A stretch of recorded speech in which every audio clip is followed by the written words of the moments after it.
10 years ago, in an event that stunned the world, this passenger plane with 298 people on board was shot down over eastern Ukraine. This is the story of how that happened. Malaysia Airlines Flight 17 is not only the deadliest air disaster in this category, but also one of the worst air disasters in general. The loss of life here was enormous. Today, we aim to provide a digestible video that outlines the course of events that led to that moment. The flight plan, the background of what was going on in the region, altogether building an image of how the Malaysia Airlines Flight 17 disaster occurred. It was a warm summer's morning in Amsterdam on July 17, 2014. Temperatures were forecast to reach the high 20s that day, and conditions were perfect for flying. Amsterdam's Schiphol Airport is one of the largest and busiest in Europe, featuring 6 runways that crisscross around the terminal and serving upward of 60 million passengers per year. Each of the terminal's piers are alphabetically numbered, and that morning, an airside passenger could walk to the very end of the terminal and find parked on stand G3 this airplane. This is 9 Mike Romeo Delta, a Boeing 777-200 operated by Malaysia's national airline, Malaysia Airlines. That very day was actually the aircraft's 17th birthday. It rolled off of Boeing's Everett production line on July 17, 1997. Planes unfortunately don't get the day off on their birthday, and July 17, 2014 was expected to be just a normal operating day for the Malaysia Airlines crew flying this plane back to home base in Kuala Lumpur. Operating as Malaysia Airlines Flight 1717, this would be the aircraft's final flight. The Boeing 777, like most modern planes, only requires 2 people to fly. However, Malaysia Airlines, as per their own standard procedures, had arranged 2 flight crews for this flight. Flight Crew A would fly the plane for the first portion of the flight, with the intention of Flight Crew B taking over later in the journey. The Boeing 777 has dedicated crew resting areas just outside of the flight deck, though, if preferred, the non-acting flight crews could occupy a business class seat or the observer seats in the cockpit. Flight Crew A would be in command for the takeoff and would be the active flight crew at the time of disaster. 44-year-old Captain Eugene Chu Jin Leong had over 12,000 flight hours to his name, over half of that in this plane, the Boeing 777. His first officer, though, was much younger. 26-year-old Mohammed Firdous Abdul Rahim had only logged 4,000 flight hours by comparison, with only 296 in the 777. Through cross-examining the details laid out in the report published by the Dutch Safety Board with the public information known about the pilots, we can discern that these were the pilots at the controls at the time of disaster. However, also on board, acting as Flight Crew B, was Captain Wan Amran Wan Hussein, age 49, and First Officer Ahmed Hakimi Hanapi, age 29. These 2 individuals were not in the cockpit, likely in the crew resting area or business class at time of disaster. In the cabin, 283 passengers filled the many seats across the aircraft. Most of them were Dutch citizens, with a significant number of Malaysians and Australians. Others were a mix from Belgium, Canada, Germany, Indonesia, New Zealand, the Philippines, and the United Kingdom. In fact, 2 of the Brits on board were actually from my home city of Newcastle.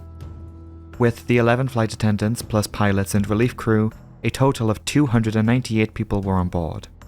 Flight 17 was scheduled to depart at exactly midday in Amsterdam. However, a short delay to allow for connecting passengers meant the plane did not leave the gate until 12:13, 13 minutes behind schedule. The plane was airborne shortly thereafter. As the aircraft was climbing away from Schiphol, an aviation enthusiast at SchipholSpot on Twitter captures this photograph. It is the last image ever taken of the aircraft. Immediately after takeoff, the pilots would have engaged the Boeing 777's autopilot. Prior to boarding the aircraft in Amsterdam, a briefing of the flight would have taken place between the crew, which would have touched upon the expected flight plan for that day. Once on board, the pilots would have entered the established flight plan into the flight management computer. They would have input a route comprising a series of airways and waypoints making up the entire flight to Kuala Lumpur. The flight computer then feeds the navigational information to the autopilot, which guides the plane en route. On this occasion, Flight 17 was to follow the Amsterdam-Nijker departure, a standard routing out of Schiphol for flights heading east. The plane flies north of Amsterdam, followed by a large right turn. Navigating the busy air corridors out of Amsterdam and subsequent routing through German airspace, Flight 17 progressed in increments of altitude, first arriving at flight level 250, 25,000 feet at the Soneb waypoint on the Dutch border with Germany. This was before then progressing to an initial cruising altitude of 31,000 feet, flight level 310. I say initial cruising altitude because this flight level would have to increase on this route for reasons that will become clear later. The flight was routed through Germany as normal, directed just south of Berlin, heading towards the border with Poland. Critically, it was here where Flight 17 would join the L980 airway. As we touched upon in a previous video, airways are often considered to be the highways of the skies. They are designated air corridors of controlled airspace. Defining the shape and routing of these airways are a series of arbitrary and ground-based waypoints, fixes, intersections, where planes enter or exit the proverbial aerial highway. Pilots and airlines plan their flights around airways like these. That is why when you look at flight tracking services, you may often see a string of planes flying together, because they would all be following the same airway. The L980 is a massive transcontinental airway spanning a large portion of the European continent. From Western Europe, it spans the entirety of Europe to the Ukrainian border with Russia, ending at an arbitrary waypoint known as Tamak.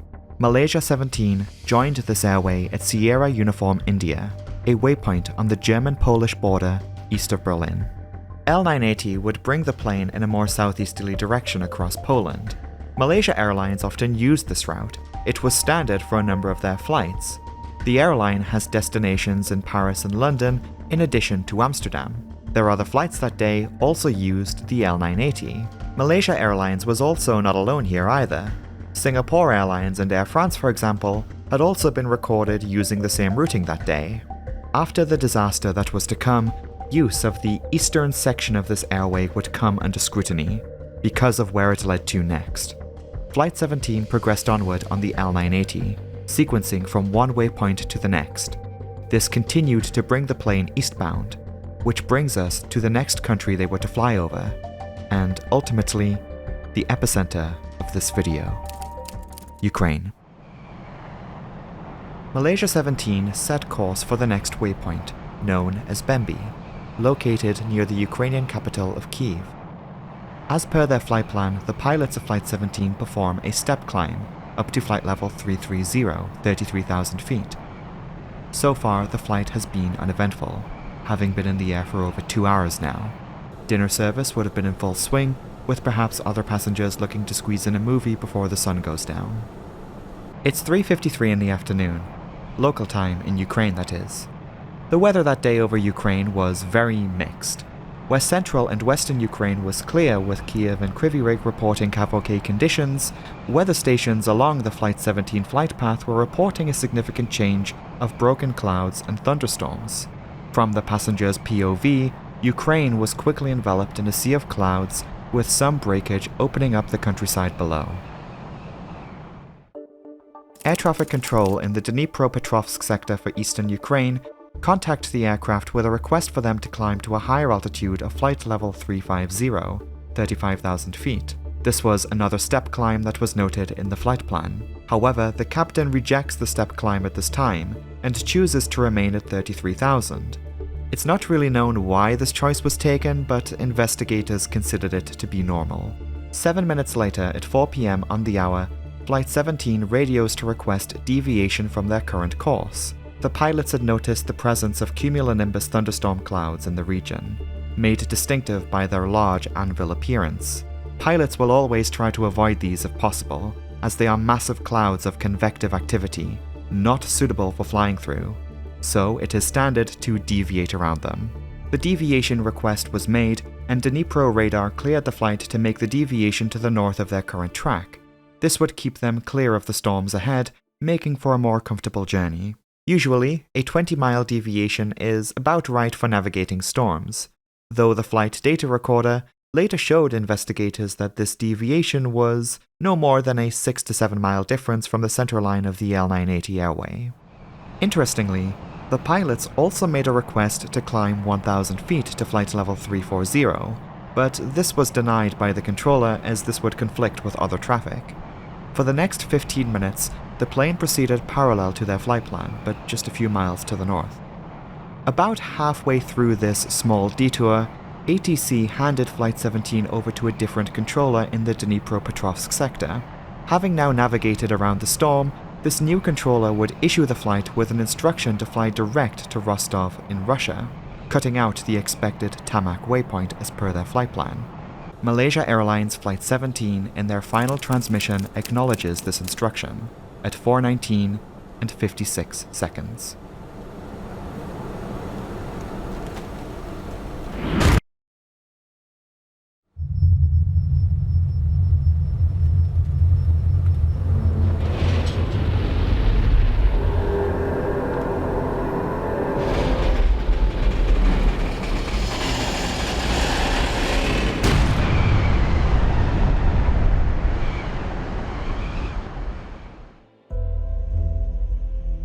I think it's time we talked about Ukraine. Ukraine is a country in Eastern Europe. Here it is again on the map. You probably already knew this. So, Ukraine has been dealing with a lot. For the purposes of our video, at the time, Eastern Ukraine was, still is as of June 2024, a conflict zone. Armed groups were operating and fighting against Ukrainian forces in the Donbas region, that is, the region highlighted here. 2014 was the start of the Russo-Ukrainian War. That is, the same war that escalated in 2022 and is currently still ongoing today. Now, Ukraine has a long and complicated history as a nation that is impossible to summarize in a short period of time. However, with regards to how the situation in 2014 got to where it was, into a position of someone shooting down a passenger plane, that is surprisingly straightforward. A missile launching system was moved into position and someone fired it. But it's that broader context that we just need to establish. Now bear in mind, this video is not about the war in Donbas, it's about Malaysia 17. So with what we're about to talk about, we're going to try and keep it relevant to the events of 2014. But we still need to unpack the various key details that got us to July 17th of that year. Broadly speaking, the geopolitical situation is part of the Malaysia 17 story, or rather it's the other way around. Malaysia 17 was caught in the fighting. The shootdown was an event that happened in the broader context of the conflict. For that reason, I believe a discussion about this flight is not complete without acknowledging the conflict below. Like, yeah, we know the plane was shot down, but what sort of environment enabled such a thing to occur? Why did they launch it in the first place? Who did the weapon belong to? F it, who did it? Let's talk about it. Following the collapse of the Soviet Union in 1991, Ukraine gained its independence once again as a sovereign state. However, its relationship with its neighbor to the east, Russia, was always turbulent. Historical policy from the days of the USSR, including the nuclear arsenal that Ukraine inherited, and jurisdiction over Crimea on the Black Sea, among other points of contention, meant that Ukraine and Russia were at geopolitical odds with each other. It is often said that there is a divide in Ukraine between East and West, a so-called Ukrainian and Russian side. However, though this is often exemplified in the ethnicity and language distribution across the country, a lot of nuance can get lost in this data, which paves the way for unhelpful assumptions, ignoring the real diversity of the nation. Though lines can be drawn between primary languages and election results, what this means for the people actually living there varies greatly. I guess what I'm saying here is that we should take into consideration that just because a Ukrainian speaks Russian as their native language, that doesn't necessarily mean they align themselves with Russia.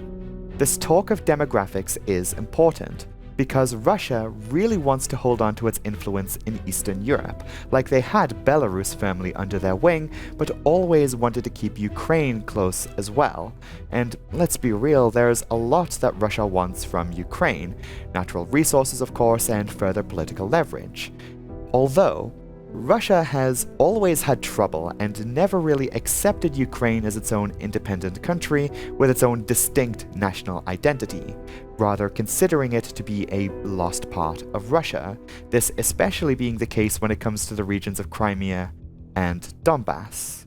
However, as the years progressed in a post-Soviet world, Ukraine was building bridges with the rest of Europe, and their growing alignment with the West, as it turned out, was not in Russia's best interest. They sought to undermine pro-Western Ukrainian governments by leveraging economic instability and the natural gas resources that are exported via Ukraine. Ukraine's drift towards EU integration, though, was just part of a wider trend seen across much of Europe during the 1990s and 2000s, as other former Soviet republics and former Warsaw Pact nations began joining the European Union and also NATO. Think the Baltics and Poland, for example. Ukraine had long expressed their desire to join the EU as well. However, hopes of this were dashed in November 2013, when then Russia-aligned Ukrainian president, one Viktor Yanukovych, changed course, suspending talks with the European Union in favor of closer ties to Russia. This did not go down well in much of Ukraine, and was the tipping point of Ukraine descending into total chaos. Massive protests erupted across the country, where for the closing weeks of 2013, protesters occupied government buildings, with the largest occupation being centralized in Kyiv's Independence Square.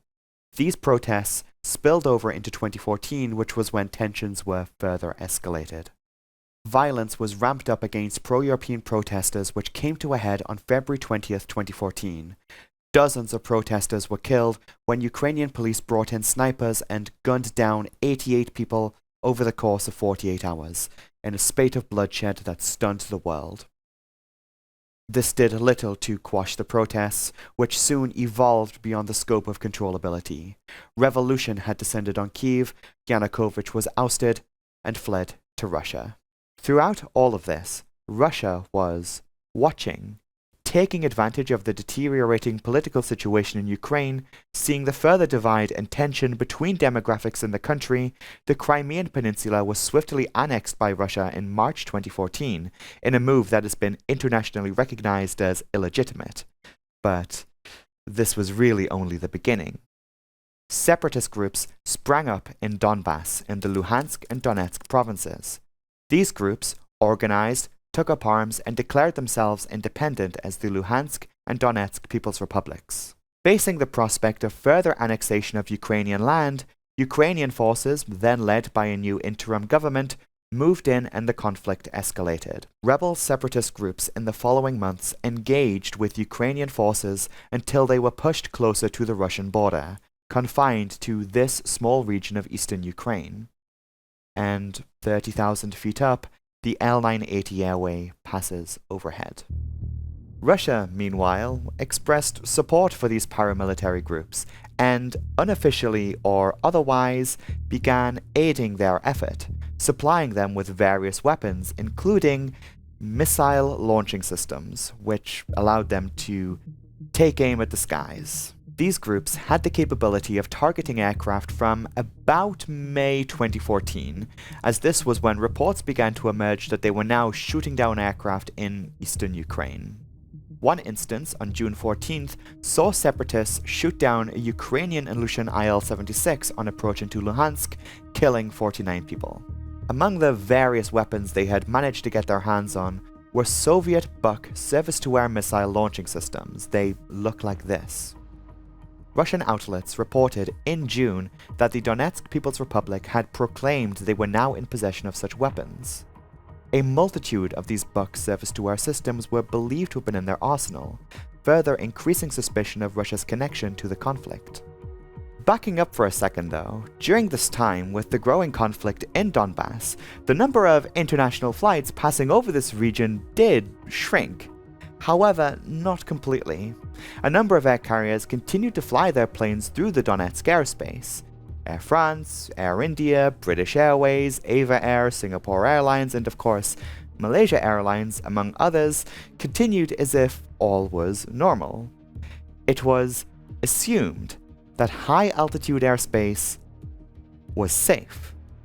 Ukraine did respond to these separatists now being in possession of these missile launching systems. In June 2014, they restricted large areas of airspace in eastern Ukraine up to flight level 260, 26,000 feet. We have to remember that airspace is three-dimensional. It's not just marking on a 2D map where you can and can't fly. Instead, it's like layers. And an additional layer of this troubled cake of airspace was brought in on July 14th. 3 days before the Malaysia Airlines disaster, and this extended restrictions over the conflict zone up to flight level 320, 32,000 feet. However, Malaysia 17 was cruising at flight level 330, 33,000 feet. It was officially outside of this restricted airspace. It was still assumed, that outside, above this restriction, it was safe to fly. Needless to say, investigators would later lay criticism at Ukraine for not correctly identifying the risks associated with allowing civilian planes to fly through this region. It is the responsibility of all parties here involved with flight planning and organizing of airspace to ensure that a flight plan is safe. Malaysia Airlines and other air carriers were also on the hook here for not changing flight plans. This was one aspect of the disaster that was talked about almost immediately. However, none of this changes the fact that separatist paramilitary groups had missiles and were shooting down airplanes. On July 14th, the same day of the expansion of that restricted airspace, rebels had shot down a Ukrainian Antonov An-26 aircraft. The plane was targeted at a higher altitude, upwards of 20,000 feet, indicative of the progressive escalation in altitude in that regard. 3 days later, they spotted another plane, and this brings us back to the events of July 17th, 2014. In that month of July, Ukrainian and Russian-backed separatist forces were locked in fierce battle in and around the city of Donetsk. That day, July 17th, 2014, a journalist of Associated Press had spotted a Buk missile system just outside of Donetsk.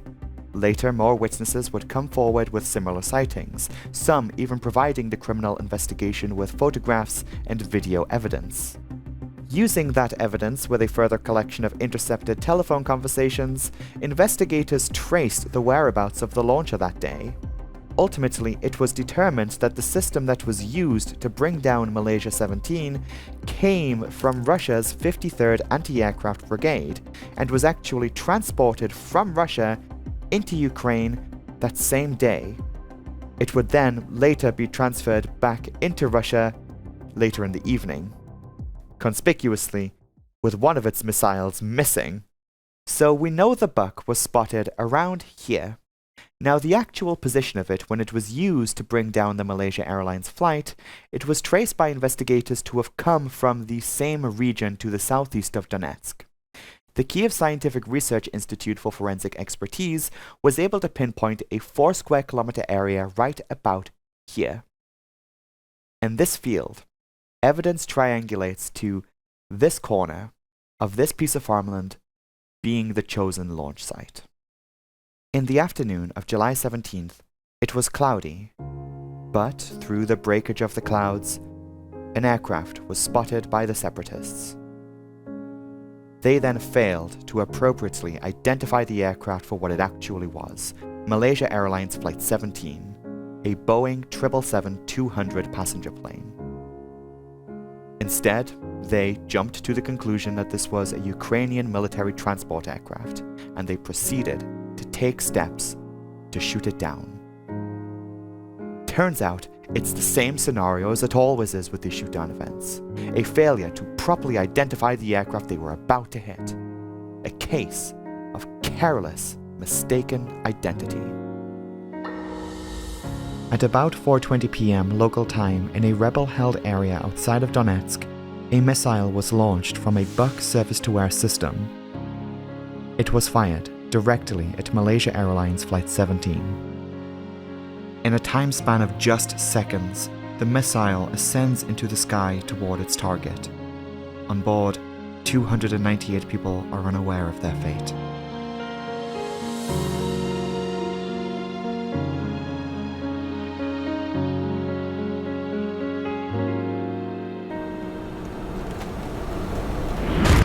The missile detonates close to the nose of the 777, a short distance above and to the left of the cockpit.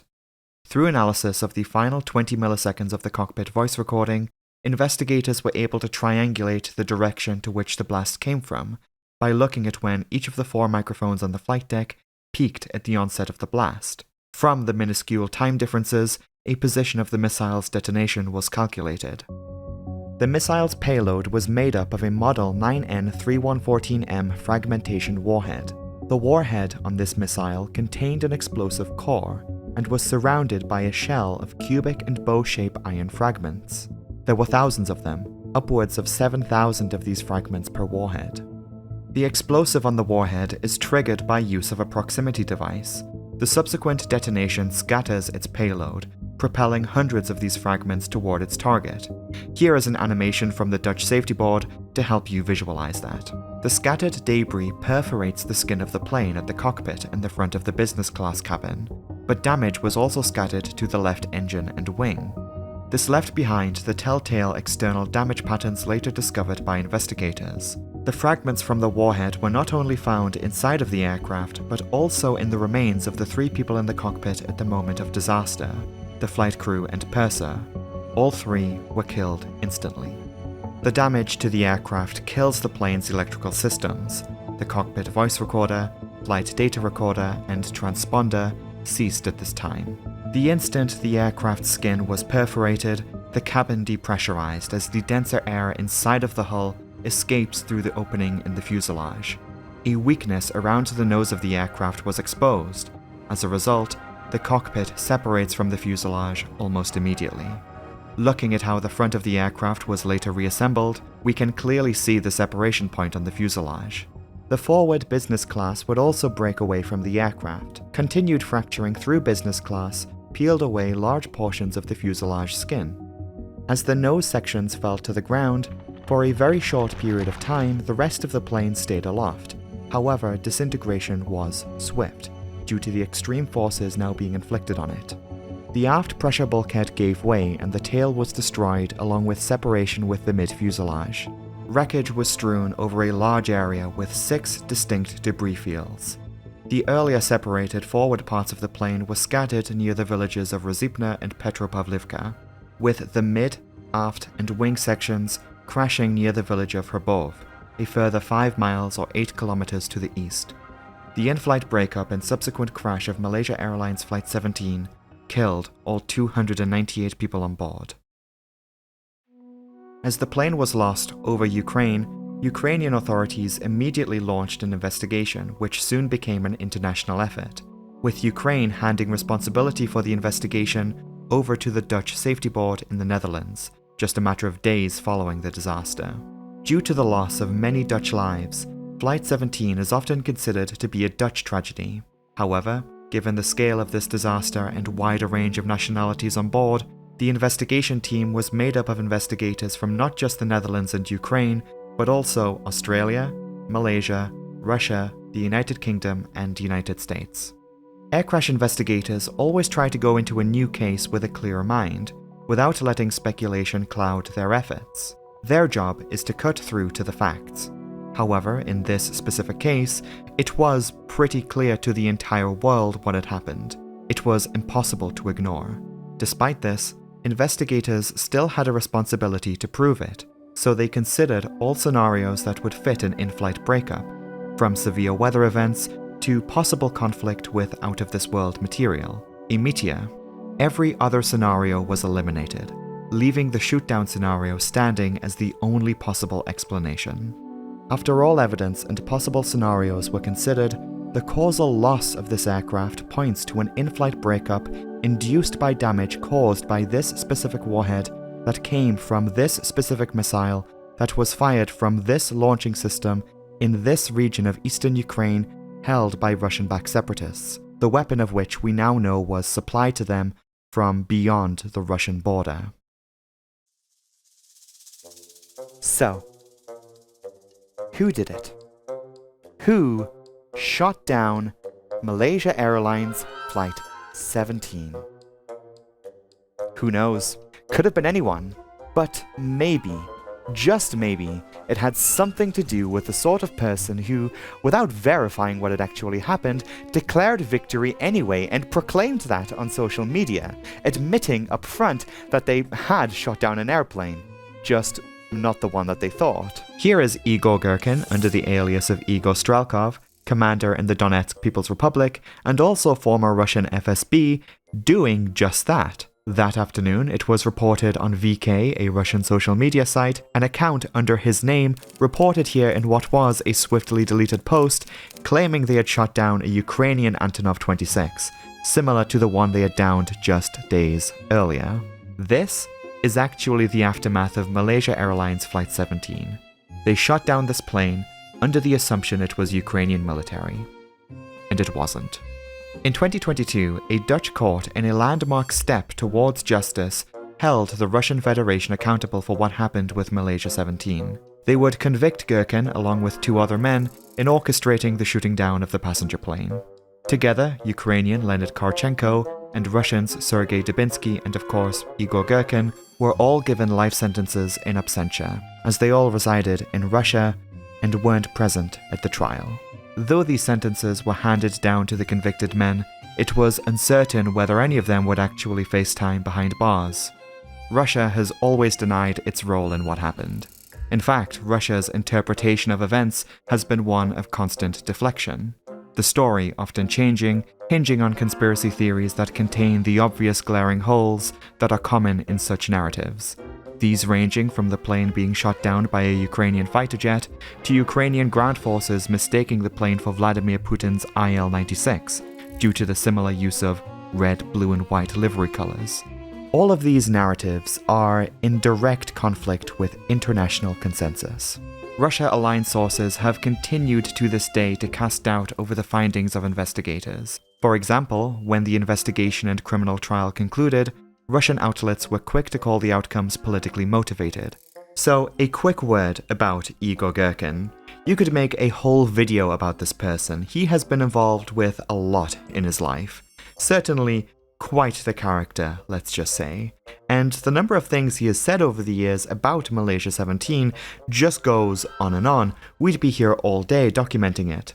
But, interestingly, though avoiding facing prison in Russia for his involvement in the downing of Flight 17, recently he was jailed anyway for his outspoken views against the Russian president, and also the military tactics of Russia during the 2022 invasion of Ukraine. He even planned to launch a presidential campaign, but was arrested and subsequently jailed.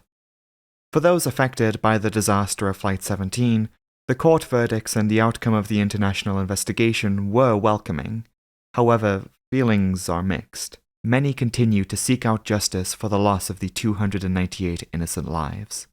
That strive for justice continues to this day.